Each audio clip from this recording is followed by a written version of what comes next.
Ivanhoe is an 1819 action and adventure novel by the Scottish author Sir Walter Scott. Before embarking on it, Scott had mainly written for a Scottish audience. It marked his first attempt to appeal equally to the English.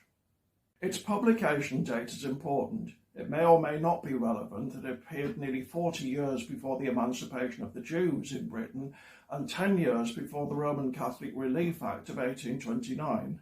I'll come back to that later. Ivanhoe could be described as the great English novel, were it not for the fact that it's not really a great novel. It's very well written, but its characters are mainly stock-covered favourites, and their manner of relating to each other is melodramatic. It's set in 1193, just over a century since the Norman conquest, and in the immediate aftermath of the failed Third Crusade. King John is ruling the country in King Richard's absence, the latter being on his way back from the Holy Land.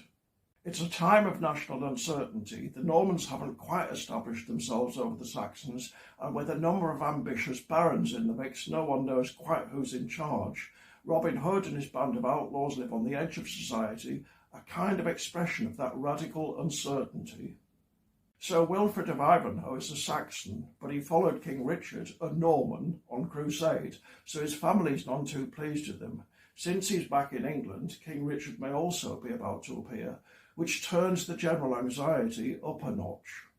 At the heart of the story is Ivanhoe's love for Lady Rowena, a direct descendant of England's Saxon kings. Her stepfather, who also happens to be Ivanhoe's real father, wants her to marry a Saxon noble who he thinks has a chance of restoring the Saxon kingship. Of course, she loves Ivanhoe. The most interesting characters are two Jews, Isaac of York and his daughter Rebecca.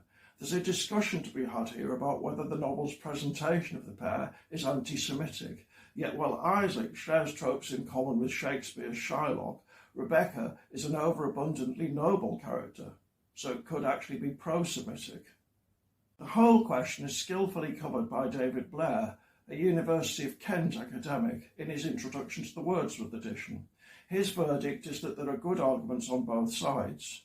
I'm not so sure, but then I'm not an expert. There's also the question of the novel's attitude to Roman Catholicism, which seems conspicuous by its absence. The Knights Templar are given a notoriously bad press. And then there's the way in which the goodies tend to have blonde hair and blue eyes, while the baddies... I'll stop there. You really need to read it for yourself.